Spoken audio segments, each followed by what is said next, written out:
Yeah. I'm saying we go. Joyce, Tell me when to go. Tell me when to go. Go, dumb. I need some powder. Powder me up. We don't have budget for that. We got the budget for that. You ain't got nothing in that bag. Trick. Well, I feel like I'm getting trapped. Don't cock your leg up over here. Ew. Hey, pass the peas Like we used to do. Ow! Okay, ready, cool. 5, 4. Is it recording? It Yes, is. recording. 2, 1. Yo, what up, what up, what up? I'm Jay Will, And I'm Jay Ward. and you with another episode with the boys. So, we have a special guest. She got the giggles right now. Go ahead and introduce What yourself. was that? Oh, I'm Dominique. Speak up so the mic can pick you up. There you go. They already heard me. All right, And good. if you don't know now, you know. Oh. Baby! Oh, baby, so today's segment, we're going to be discussing actually basketball, which is our favorite sport. And Dominique has a son that's become very successful. So we're going to talk about the ups and downs that it takes for a ball player. Her being an ex-ball player, we want to actually get her insight on her delivery, her expectations, her communication with raising a son who actually loves the sport of basketball. So, yeah, tell us a little bit about it. So I have a newly 15-year-old that is Happy birthday. 6'2.5". Let him tell you he is 6'5". Prays for inches every night. He about to be 6'5". He definitely is, definitely.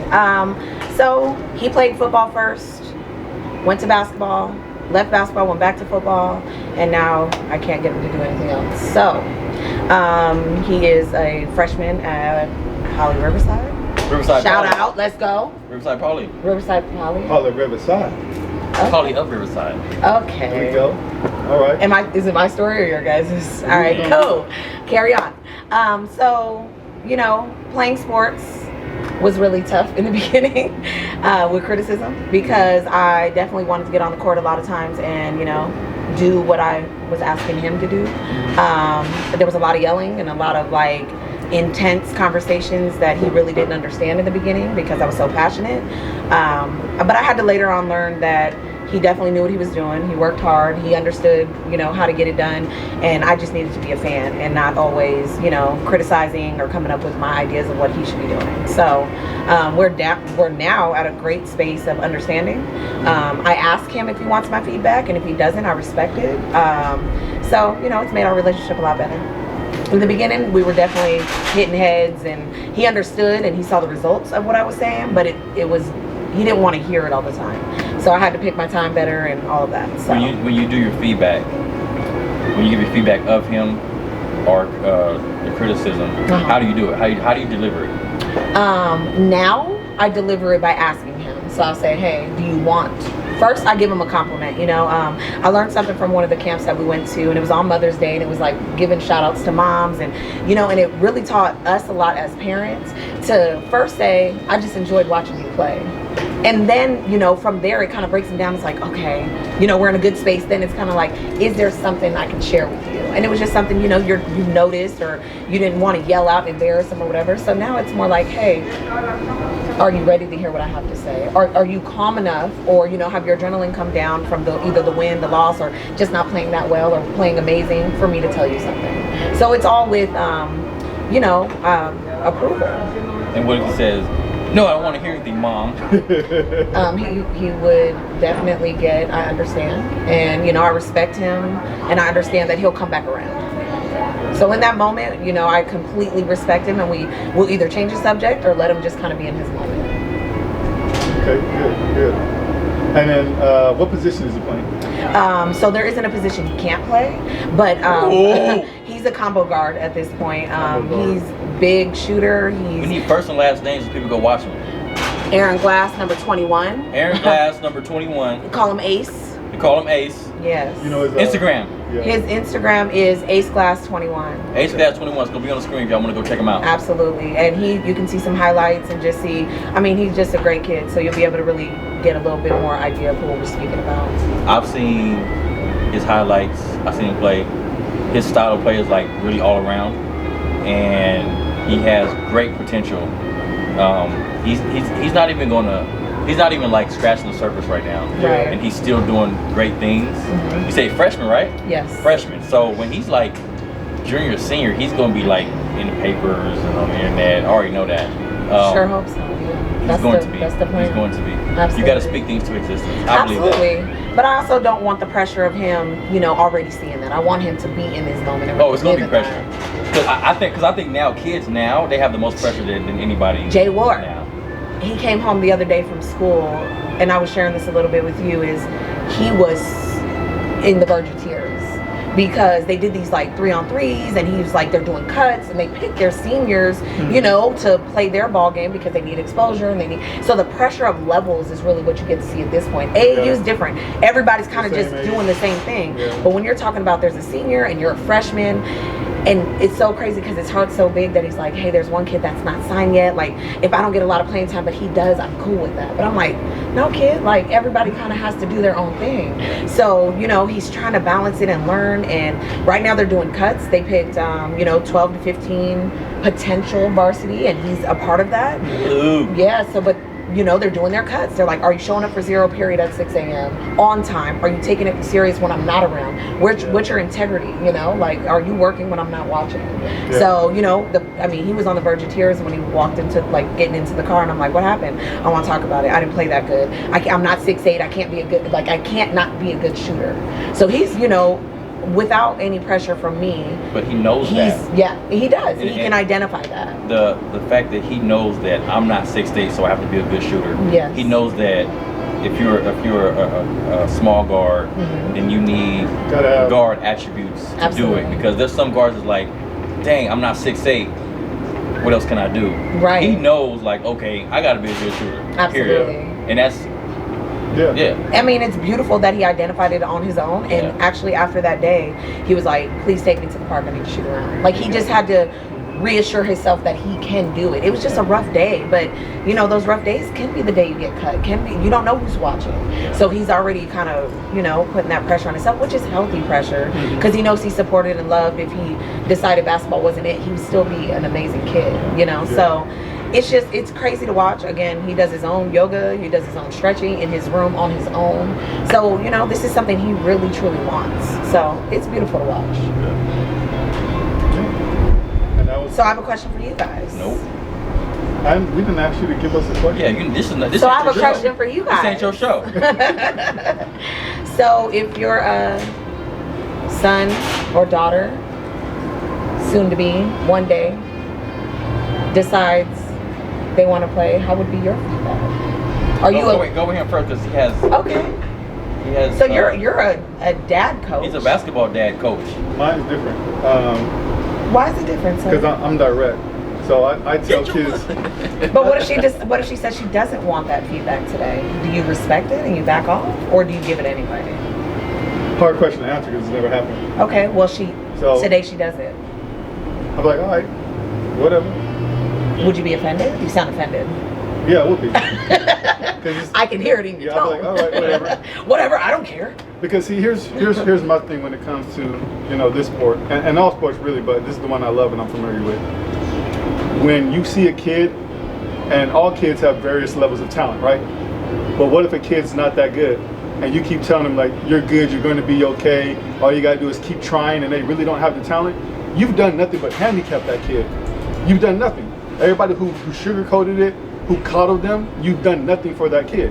Because when you start to go up in level, it's a dog-eat-dog world. Absolutely. And it ain't for the weak, it ain't for the faint. And if you think you got skills and you don't have it, everybody else who touched you before lied to you. Yeah. And they gonna tell you to your face. They won't. Oh, absolutely. So just to give you guys a little bit of background, my daughter started playing basketball at the end of her 8th grade year because her friends were playing, and she went into her 9th grade season. So it's almost like 3 months before she got into high school. That's all she had, 3 months worth of basketball. Right. So because she was so big, they gave her an opportunity to play varsity. And she cried because on her first day of practice, she wasn't that good. And I told her, yeah, baby, you suck. You do. But my thing was, you suck, but you don't have to say sorry. So we're gonna work. You suck, but you don't have to stay sorry. Absolutely. So it was more direct. So basically saying you suck right now. Yeah. And you get But it better. won't last forever. Yeah, it won't last forever because a lot of kids don't put in the hard work. But it's the way you deliver it. If you say you suck, they can be like, oh dang, I do it. But if you suck right now, like that right now at the end will change. But I think, in my opinion. Yeah. But what's interesting about that is your daughter can take that, right? Yeah. If I said that to my son, he would crush. Yeah. Because again, we're talking about it's just different. It's different people. And it's not even that he can't take it. Yeah. It's just who's delivering it to from. him. Yeah. And as a mommy, you know, first I'm mommy, you know, then anything else after that is extra. Yeah. So he, you know, he doesn't take that type of criticism from me so well. So I do have to be a little more gentle. But I do give him harsh realities and lessons, but I am a little more gentle with my delivery because at the end of the day, there's a relationship that it's love and it's affection and that's us. But see, I think the beautiful thing is the two different dynamics of one kid versus the other. And then here's the thing also. She cried a lot. And we had to work out, I'm coach, and when I'm coach, I'm coaching you hard. And when I'm dad, and we off the court, it's daddy, come here, give me a hug, baby, I got you. Right. So she understands the two now, but her first season, bouncing from JV to varsity, like she never played freshman, it was a JV or varsity. Half the time with JV and then half the time with varsity. And you know, she had a hard time with that, and then especially when playing time was minimal, it was just something to deal with. We all played freshman. So, you know, you got to give her, he didn't. That's another story. But yeah, you got to like do like the best of both worlds, which is trying to communicate. Wow. Did you actually play? Wow. Oh, there you go. Back up to the waterman. Let's go. But anyway, back to your daughter that never had to play freshman. Hater. Yeah. I mean, we get haters on the show sometimes. Your son's not gonna play freshman either. So what are we talking? No, he's not gonna play freshman. Sure. No. So, he shouldn't even play JV. He's varsity material. But then that's you know, just it worked for her. It works for her the way I deliver it because at the end of the day, she knows where I'm coming from as far as I love her to death. I told her I'll die for you. I might kill somebody in the gym for you right now. Okay, hold on. But at the end of the day, cut that part out. At the end of the day, you know, we're gonna work with you in.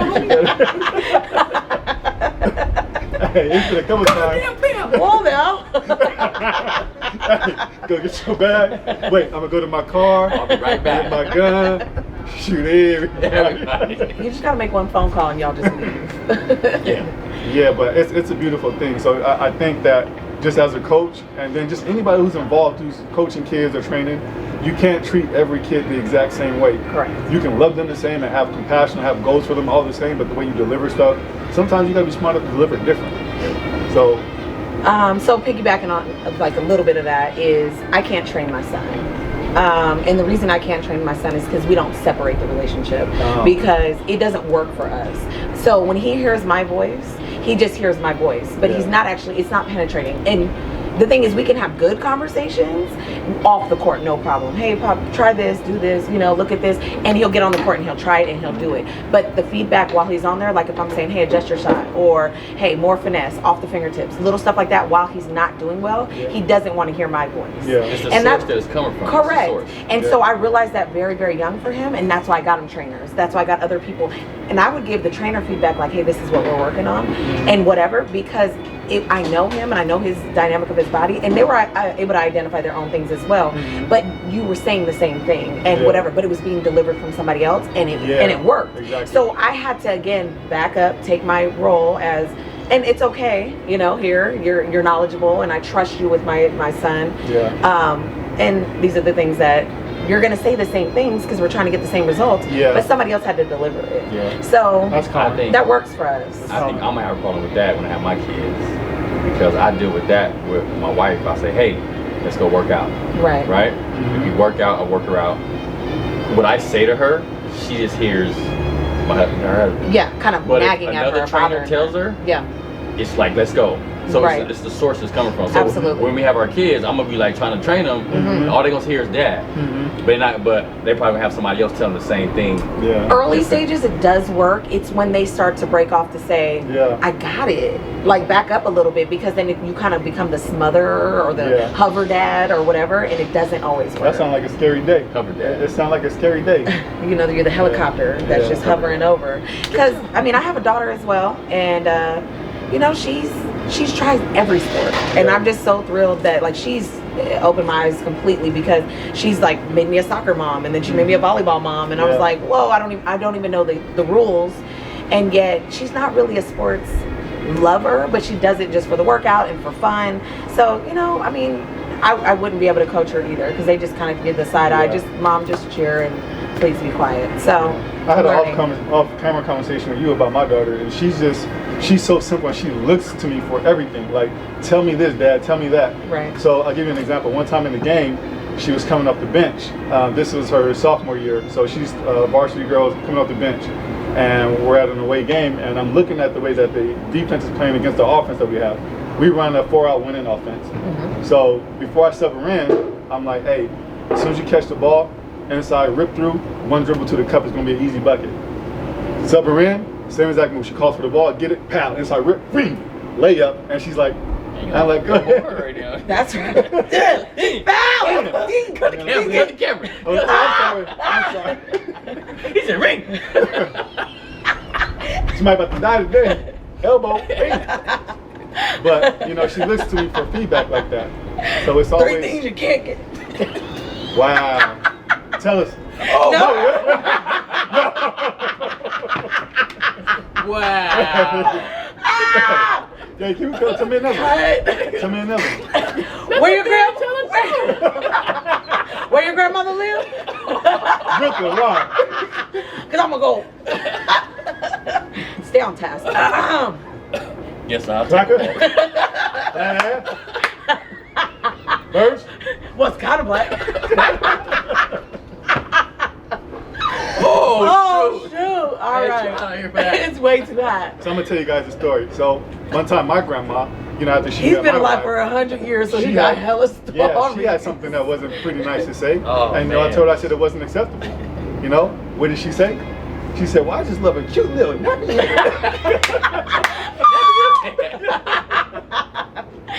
All right, Oh, man. listen. Bring it back. Oh, Bring shoot. it back. All right, she ripped through. Rip through.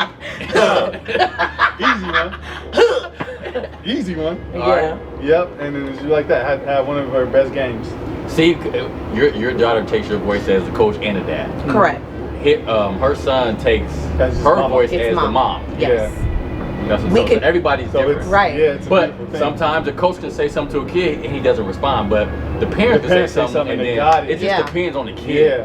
And I feel like my son can, it's just all in timing. And we Yeah. had to learn that about each other, you know, because he's taught me a lot about like, not right now, or yeah, in a minute, and I had to learn to be patient and understanding, and I didn't want to be. I'm the mom. I'm gonna tell you what right now, and you know, like that's not fair. And we remember, I mean, all of us can say those hard games where you were like, you may have looked great to everybody else, but in your head you were like, I could have made this more layups. I could have done better here. So he's already walking off the court programming those things, and then me on top of that, like it's unnecessary. So he's already doing his own fixing at this point, and I've realized that because sometimes I even see him in a game, the wheels are turning. He's like, okay, what I got to do to now break this defense, like we're talking about, but on his own, because it's like I've worked on this. I know what this looks like. What am I doing? I'm not awake right now. So he's doing his own, self checks and his own, if I get back on D, what does that look like? Or now I'm not making shots, so I need to get back and get some putbacks. Or so he's doing it himself. Like I don't need to do that. Now it's just like,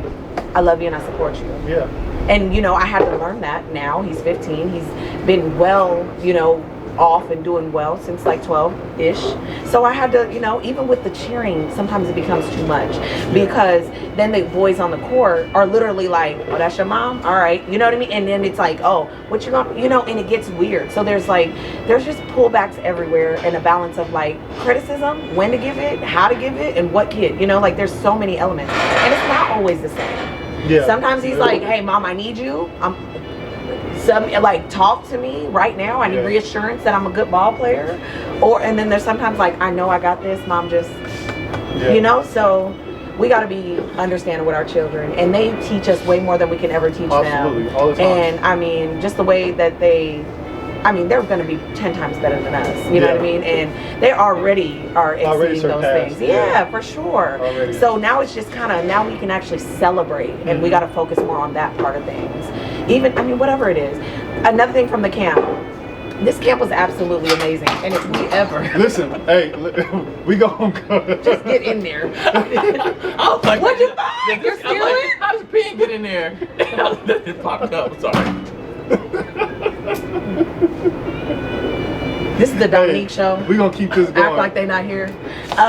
Okay. No edits. No cuts. You better not edit. I'm about to tell the story. I'm not. We go straight through, Dang. dog. We go Story. straight through. Real quick. Tell the story. I got the story. Oh, no. Tell it. You cut me off. Tell the Literally. story. Wait, you were talking? You literally cut me off right here. I was like, I had a mask on. He only had eyes out.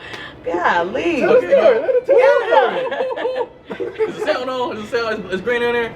I hope Don't play with me. You about to get the sweat marks under. Man, on my back already. I don't know. Look at my back. All right, go, listen. all right. Look, if we ever Story get, time. if we ever get the privilege and honor to be a part of something special like creating a camp, because we know tons of people and we could be a part of something like that. Even if it's as simple as like a nonprofit and we get some kids together, there are some really cool things that I've learned from this camp. And it was like just a regular weekend camp. It's not regular, it was big time. It was CP3 camp. By the way, made top 20. Let's go. Who's CP3? He doesn't play basketball in real life. It was a Chris I know who it Paul. was. I just want to see your reaction. Oh, okay. Well, it's a Chris Paul camp. It was in Anaheim, right? Correct. At the map or? No, it wasn't. Actually, it was at Get It Done in Corona. But Really? yeah. So they moved one to us. But yeah, but I said he usually does it in Anaheim. Correct. Yeah. But remember, they cut down some of it. Remember, my son was telling you.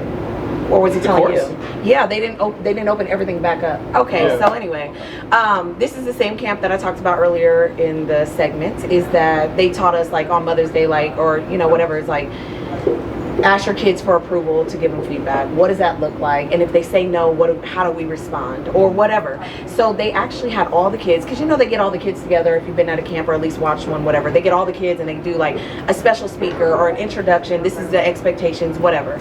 So what they said was, and it kind of like broke my heart, like so many kids raised their hand and they asked, you know, how many kids have played basketball games and felt they disappointed their parents because of how they played?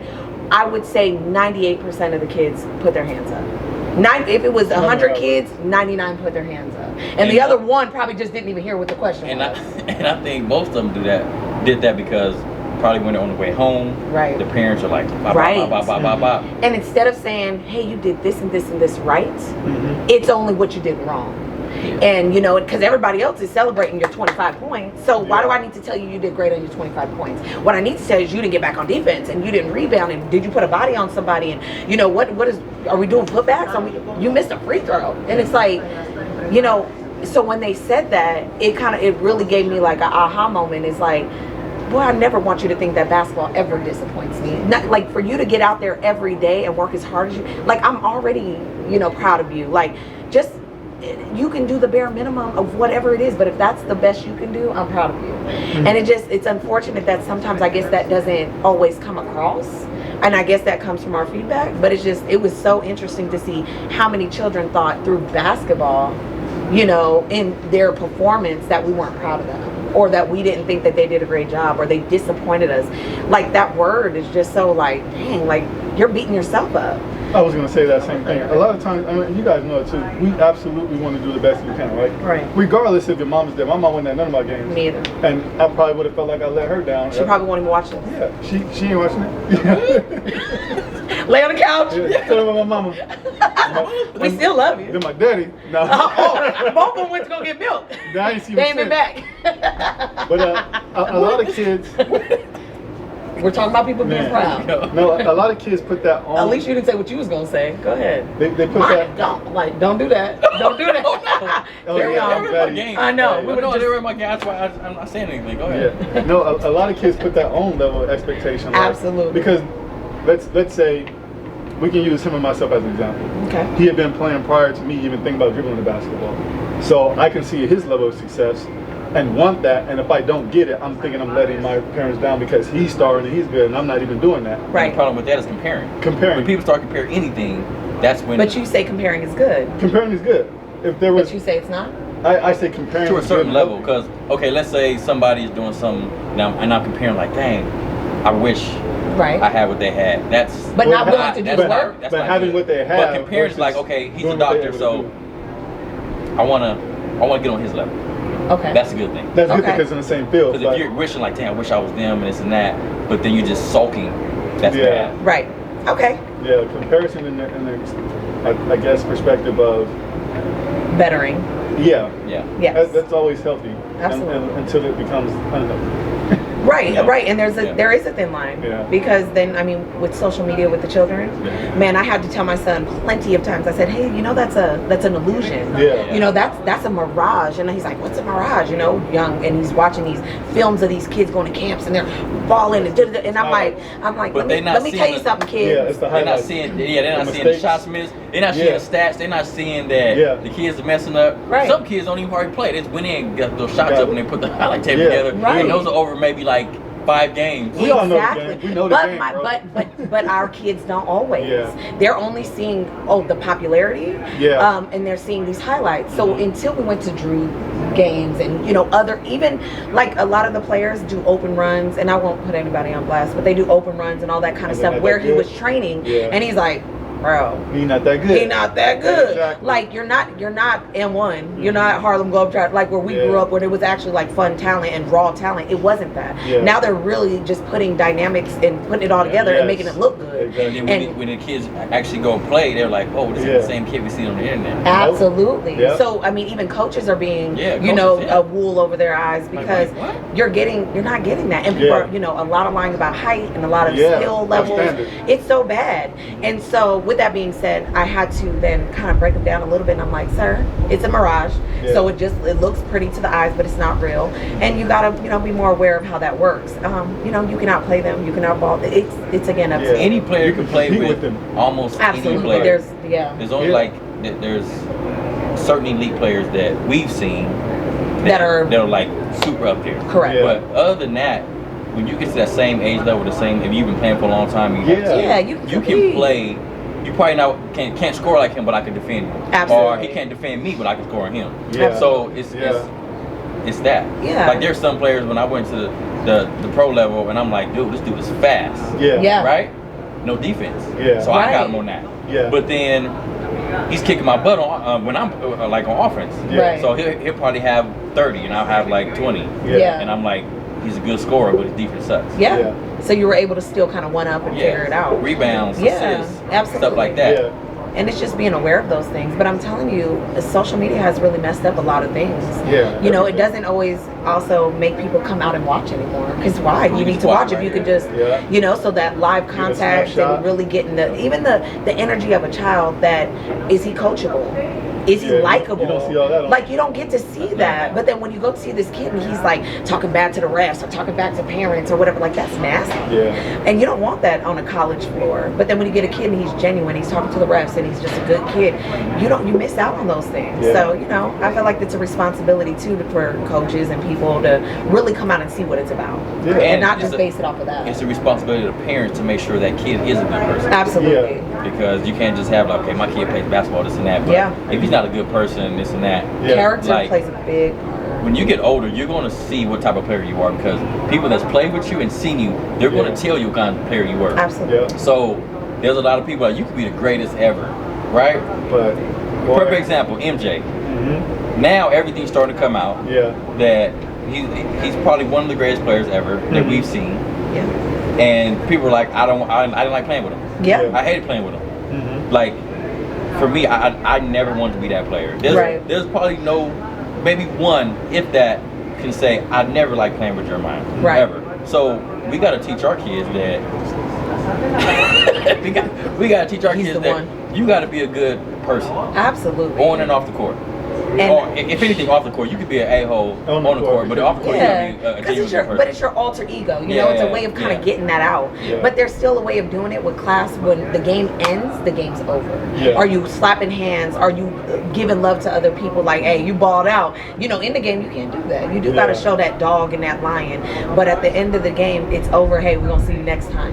Yeah. Like people are and then that's another thing. There are people that are watching those things, and I tell my son every time he gets on that court, and I even tell my daughter just in real life, there's always somebody watching. Always. So you're not just an example of who you represent, but also like who's teaching you? You know, my mother is a good mother because of this. My father's a good father because of this. Like, there's a character there, you know. My son, one thing I really do admire about him is he's very coachable, super coachable. I mean, his eyes are just big and he's ready. Okay, I'll try it. If you tell him to move right now, he'll say, okay, I'm gonna try it. Oh, hey, that don't work for me, J-Word. Like, you got something else for me? Because that just doesn't work for me. But I'll try it because, I mean, you're telling me something and I'm gaining knowledge. I'm cool with gems. I'm cool with receiving that because he wants to be better and he's eager to be better. I'm excited to be better. And if you can give me something that's gonna make me better, I'm down. And I'll try it, but it might not work for me. And if it does, cool, I'm gonna add it to my book.